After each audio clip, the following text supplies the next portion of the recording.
আমরা স্বাভাবিকত তারাবি বলতে আমাদের দেশে আমরা রাতের 12টার আগে যে নামাজটা শেষ করি সেটাকে বুঝাই। রাসূলুল্লাহ সাল্লাল্লাহু আলাইহি সাল্লাম কিন্তু ৩ দিন যা পড়েছেন তিনি শেষ রাতেই পড়েছেন। আমি মাহমুদা মিরপুর থেকে বলছি। আমার দুইটি প্রশ্ন। জি আমার প্রথম প্রশ্ন, তারাবি নামাজ 20 রাকাত। আমি প্রথমে 12 রাকাত পড়ে পরে 8 রাকাত আমি ঘুম থেকে উঠে পড়লে সেই 8 রাকাত কি তাহাজ্জুদ হবে?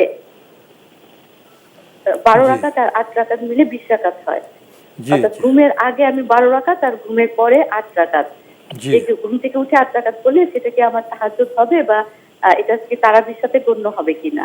জি আমার 2 নাম্বার প্রশ্ন, জোহরের সালাতে যখন ফরজ সালাত আদায় করি তখন নামাজ শেষ হলে উপরে 3 বার আস্তাগফিরুল্লাহ বলে তারপর যে আস্তাগফিরুল্লাহ বলতে হয় এবং দোয়া কুনুত করতে হয়। তখন পড়ার আগেই যদি আজান দিয়ে দেয়, আমি সেই অবস্থায় আজানের উত্তর না জায়নামাজে বসে আজানের উত্তর দিব নাকি আমি সালাতের ওই নিয়মগুলি পালন করব? ধন্যবাদ আপনাকে। আপনার প্রথম প্রশ্ন, তারাবির সালাত আপনি 20 রাকাত এভাবে ভাগ করেছেন। প্রথমে 12 রাকাত পড়েন, এরপরে ঘুম থেকে উঠে 8 রাকাত পড়েন, তো এতে কি ওনার তারাবি তাহাজ্জুদ সব কিছু হয়ে যাবে? জি, হয়ে যাবে। কারণ হচ্ছে যে আমরা স্বাভাবিকত তারাবি বলতে আমাদের দেশে আমরা রাতের 12টার আগে যে নামাজটা শেষ করি সেটাকে বুঝাই আমাদের দেশে। রাসূলুল্লাহ সাল্লাল্লাহু আলাইহি সাল্লাম কিন্তু 3 দিন যা পড়েছেন তিনি শেষ রাতেই পড়েছেন। তা আমাদের দেশে আমরা একটু আগে আগে পড়ে শুয়ে যাই আর কি। এবং শুধু আমাদের দেশে না, এখন তামাম পৃথিবীতেই বলা চলে এটা প্রথম রাতেই শুরু হয়েছে। মক্কা মদিনাতেও প্রথম রাতে পড়ে। তো উনি যদি প্রথম রাতে 12 রাকাত পড়েন, 20 রাকাত পড়েন, 8 রাকাত পড়েন, যাই পড়েন এটাকে তারাবি হিসাবে গণ্য করা হলো। আর ঘুম থেকে উঠে উনি শেষ রাতে যেটা পড়েন 4 রাকাত পড়ুক, 8 রাকাত পড়ুক, 10 রাকাত পড়ুক, তাহাজ্জুদ সলাতুল লাইল মাসনা মাসনা। হাদিস হচ্ছে রাতের নামাজ 2 রাকাত 2 রাকাত। এবার শেষ রাতে পড়লে তাহাজ্জুদ, প্রথম রাতে পড়ে আমরাকে তারাবি বলছি। কোনো অসুবিধা নেই, একসাথে দুটাই হবে ওনার। আমরা জানলাম বিষয়টি সম্পর্কে।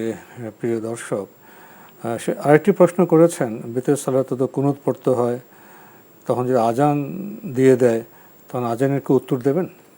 না, সালাতের ভিতরে তো উনি আজানের উত্তর দেবেন না। তবে সালাত শেষ করার পরে উনি যে ইস্তেগফার পড়েন বা সালাতের পরে যে দোয়াগুলো পড়েন ওই সময় তিনি চাইলে আজানের উত্তর দিতে পারবেন, কিন্তু সালাতের ভিতরে তিনি আজানের উত্তর দেবেন না। আমরা জানলাম সালাতের ভেতরে আজানের জবাব আমরা দেব না। প্রিয় দর্শক, নতুন প্রশ্নে যাচ্ছি। আসসালামু আলাইকুম, পরিচয় দিয়ে প্রশ্ন করুন। লাইনে আছেন? হ্যাঁ, আপনার আসসালামু পরিচয় আলাইকুম। দিয়ে প্রশ্ন করুন। হ্যালো, আসসালামু আলাইকুম। ওয়ালাইকুম আসসালাম। জি আমি রিনা বলছি ঢাকা সাভার থেকে। জি বলুন বলুন। হ্যাঁ, আমি আসলে জানতে চাচ্ছি, আমার একটা বাচ্চা আল্লাহ পাক আমাকে দান করছেন। আমার বাচ্চাটা হচ্ছে প্রতিবন্ধী। সে শুধু প্রতিবন্ধী না, চরম প্রতিবন্ধী। আল্লাহ পাক ও শুধু আত্মাটাই দিছে বলতে পারেন, ও একেবারে অকার্যকরী। তো বিছানায় সবকিছু করে, প্রস্রাব পায়খানা এভরিথিং বিছানায় করে। তো আমাকে তো সব করতে হয়, তো ওই অবস্থায় তো আমাকে রোজা নামাজটাও করতে হবে। তো সেক্ষেত্রে দেখা যায় কি, অনেক সময় ওর যে পরিষ্কার করতে হয়, তো আমার তো 5 ওয়াক্ত নামাজ পড়ার সময় তো আর 5 বারই গোসল করা সম্ভব হবে না। তো দেখা যায় যে আমি অনেক সময় ওযু করে চলে আসছি, এই সময় দেখলাম যে ও প্রস্রাব করে আছে, ওর প্যাম্পাসটা চেঞ্জ করে দিতে হচ্ছে। তো সেই ক্ষেত্রে আমি কি ওই আবারও ফির ওযু করব নাকি শুধু হাতটা ধুয়ে নিলেই হবে? এটা হচ্ছে আমার 1 নম্বর প্রশ্ন।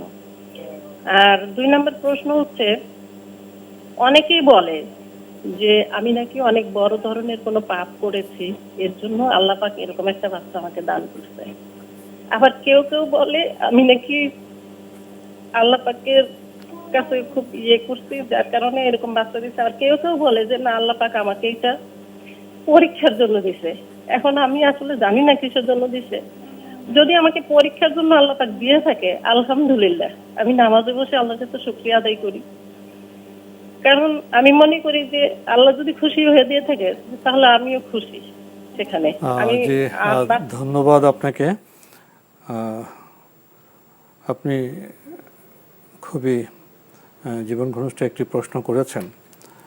সন্তান আমাদের প্রিয় বিষয়, আবার সন্তান তো প্রতিবন্ধীও হয়। আপনি একটি বর্ণনা দিয়েছেন আপনার প্রতিবন্ধী শিশুটি এরকম বিছানায় সব কিছু করে, খুবই কঠিন বিষয়, পরিষ্কার করতে হয়, অজুর পাক নাপাকের বিষয় আছে, আপনি রোজা নামাজ করেন, তো খুব কঠিন বিষয় আসলে। তো আপনি বলছেন পরিষ্কার পরিচ্ছন্ন করার পরে আমাকে আবার অজু করতে হবে, না যেখানে হাতে বা দিয়ে আপনি পরিষ্কার পরিচ্ছন্ন কাজ করতে সেটা ধুয়ে নিলেই হবে? মোটামুটি প্রশ্নটি এরকম। হ্যাঁ জি, আসলে প্রথম কথা হলো যে আপনি পাপ করার কারণেই আপনার সন্তান প্রতিবন্ধী হয়েছে যারা বলে, এটা আসলে নিষ্ঠুর কথা, অন্যায় কথা। এমনিতে একজন মা তার প্রতিবন্ধী সন্তানকে নিয়ে কষ্টে আছে, আবার এই জাতীয় কথা বলে তার কষ্ট আরো বাড়িয়ে দেয়, তারা তো জুলুম করছেন। এটা অমানবিক, এটা একবার অমানবিক। আল্লাহ তাআলা যা চান তাই হয়। তিনি চাইলে আমাদেরকেও প্রতিবন্ধী এখনো করতে পারেন। সুস্থ মানুষ প্রতিবন্ধী হয়ে হতে পারে, প্যারালাইজড হয়ে যাচ্ছে কত মানুষ। এই জন্য এটাকে এভাবে বলাটা, এটা ট্রিট করা মোটেও ঠিক হয়নি। আপনি মন খারাপ করবেন না, বরং হতে পারে এটা আল্লাহর পক্ষ থেকে আপনার জন্য পরীক্ষা। এই পরীক্ষা আপনি উত্তীর্ণ হন, আমরা দোয়া করি। আর আপনি তাকে পরিষ্কার করতে গেলে যদি আপনার হাতে প্রস্রাব লেগে যায় বা পায়খানা লেগে যায়, অজু ভাঙবে না। আপনি একটু সতর্ক থাকবেন যেন আপনার কাপড়ে না লাগে। যদি কাপড়েও লেগে যায় তাও অজু ভাঙবে না, ওটুকু ধুইতে হবে, একটু ধুয়ে নিতে হবে, এবং হাতে লাগলে হাত ধুয়ে নিতে হবে। যদি আপনি হাত ধুয়ে নেন, কাপড় ধুয়ে নেন, আপনার অজুতে কোনো সমস্যা হবে না। ওই অজু দিয়ে আপনি নামাজ পড়তে পারবেন।